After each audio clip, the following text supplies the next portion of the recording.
Shalom, salam sejahtera buat kita semua. Perkenalkan, nama saya Leonardo Saragi dengan NIM channel 20027. Saya akan mempresentasikan tentang fikih zakat. Pengertian zakat. Zakat adalah sejumlah harta yang wajib dikeluarkan oleh umat muslim untuk diberikan kepada golongan yang berhak menerima, seperti fakir miskin dan semacamnya, sesuai dengan yang ditetapkan oleh syariah. Oleh karena itu, hukum zakat adalah wajib bagi setiap muslim yang telah memenuhi syarat-syarat tertentu. Zakat juga merupakan bentuk ibadah seperti salat, puasa, dan lainnya, dan telah diatur dengan rinci berdasarkan Al-Quran dan Sunnah. Sumber hukum. Yang pertama, Al-Quran. Sesungguhnya zakat-zakat itu hanyalah untuk orang-orang fakir, orang-orang miskin, pengurus-pengurus zakat, para mu'alaf yang dibujuk hatinya untuk atau memerdekakan budak, orang-orang yang berhutang untuk jalan Allah, dan untuk mereka yang sedang dalam perjalanan, sebagai suatu ketetapan yang diwajibkan Allah, dan Allah Maha yang mengetahui lagi Maha bijaksana. IS dan Taubah 9 ayat 60. Yang kedua, dalil sunnah. Dari Abdullah bin Musa, ia berkata, Kanjala bin Abi Sufyan menceritakan kepada kami dari Ikrimah bin Khalid dari Ibnu Umarra, ia berkata, Rasulullah SAW bersabda, Islam didirikan atas 5 dasar, yaitu yang pertama persaksian bahwa tiada Tuhan selain Allah, yang kedua menegakkan salat, yang ketiga membayar zakat, yang keempat menjalankan puasa Ramadan, dan yang kelima melaksanakan ibadah haji bagi yang berkemampuan. Yang ketiga ijma. Sepeninggal Nabi SAW dan tampak pemerintahan dipegang Abu Bakar, timbul kemelut seputar keengganan membayar zakat sehingga terjadi peristiwa Perang Riddah. Kebulatan tekad Abu Bakar sebagai khalifah terhadap penetapan kewajiban zakat didukung penuh oleh para sahabat yang kemudian menjadi ijma. Jenis zakat. Yang pertama, zakat fitrah. Zakat fitrah adalah zakat yang wajib dikeluarkan umat muslim menjelang hari raya Idul Fitri atau pada bulan Ramadan. Zakat fitrah dapat dibayar dengan setara 3,5 liter atau 2,5 kilogram makanan pokok dari daerah yang bersangkutan. Yang kedua, zakat ma'al. Zakat ma'al atau harta adalah zakat penghasilan seperti hasil pertanian, hasil pertambangan, hasil laut, hasil perniagaan, hasil ternak, hasil harta temuan, emas, dan perak. Objek zakat harta. Yang pertama, emas dan perak.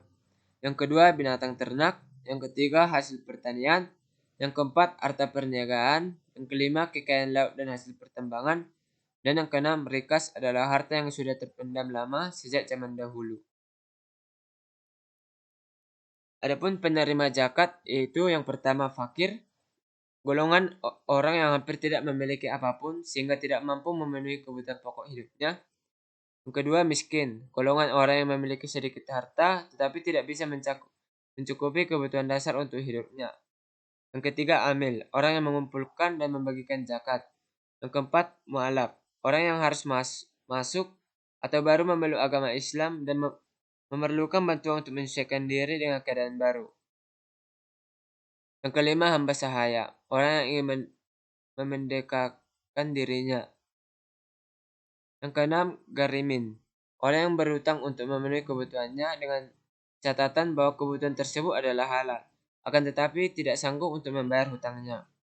Yang ketujuh, fisabilillah, orang yang berjuang di jalan Allah. Yang kedelapan, ibnus sabil, orang yang kehabisan biaya dalam perjalanannya dalam ketaatan kepada Allah. Orang yang tidak boleh menerima zakat. Yang pertama, Bani Hashim, yaitu Nabi Sallallahu Alaihi Wasallam dan kerabatnya. Yang kedua, orang kaya. Yang ketiga, orang yang berfisik kuat dan berpenghasilan cukup. Yang keempat, orang yang dinafkahinya. Yang kelima, orang yang tercukupi nafkahnya oleh yang menanggungnya. Yang keenam, budak. Dan yang terakhir, orang kafir. Adapun hikmah zakat yaitu menyempurnakan imam, membersihkan harta, menghapus dosa, mempererat persaudaraan, melatih kerendahan hati, meningkatkan rezeki, dan terhindar dari siksa neraka. Perlakuan akuntansi atau PSAK 109. PSAK 109 merupakan standar akuntansi keuangan zakat dan infak atau sedekah yang pertama, di mana zakat merupakan suatu kewajiban syariah yang harus ditunaikan. 1. Pengakuan dan pengukuran. A. Pengakuan awal zakat. Penerimaan zakat diakui pada saat kas atau aset lainnya diterima. Zakat yang diterima dan muzaki diakui sebagai penambah dana zakat. Yang pertama, jika dalam bentuk kas, maka sebesar jumlah yang diterima. Yang kedua, jika dalam bentuk non-kas, maka sebesar nilai wajar aset non-kas tersebut. B. Pengukuran setelah pengakuan awal zakat. Jika terjadi penurunan nilai aset zakat non-kas, jumlah kerugian yang ditanggung harus diperlakukan sebagai pengutang dana zakat atau pengutang dana amil, tergantung dari sebab terjadinya kerugian tersebut. Penurunan nilai aset zakat diakui sebagai 1. Pengurang dana zakat jika terjadi tidak disebabkan oleh kelalaian amil. 2. Kerugian dan pengurang dana amil jika disebabkan oleh kelalaian amil. 3. Penyaluran zakat.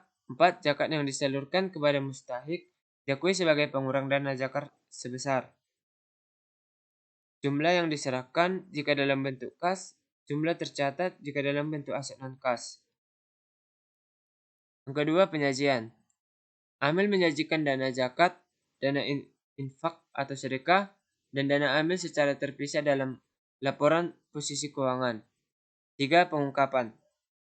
Zakat amil harus mengungkapkan hal-hal berikut terkait dengan transaksi zakat, tetapi tidak terbatas pada A. Kebijakan penyaluran zakat seperti penentuan skala prioritas penyaluran zakat dan mustahik non-amil. B. Kebijakan penyaluran zakat untuk amil dan mustahik non-amil seperti persentase, pembagian, alasan, dan konsistensi kebijakan. C. Metode penentuan nilai wajar yang digunakan untuk penentuan zakat berupa aset non-kas. D. Rincian jumlah penyaluran dana zakat untuk masing-masing mustahik. E.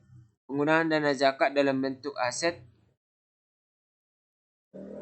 ketolaan yang masih dikendalikan oleh amil atau pihak lain yang dikendalikan amil. Jika ada, diungkapkan jumlah dan persentase terhadap seluruh penyaluran dana zakat serta alasannya. F. Hubungan pihak-pihak berelasi antara amil dan mustahik yang meliputi 1. Sifat hubungan. 2. Jumlah dan jenis aset yang disalurkan. 3. Persentase dari setiap aset yang disalurkan tersebut dari total penyaluran zakat selama periode. Baiklah, itu yang dapat saya sampaikan.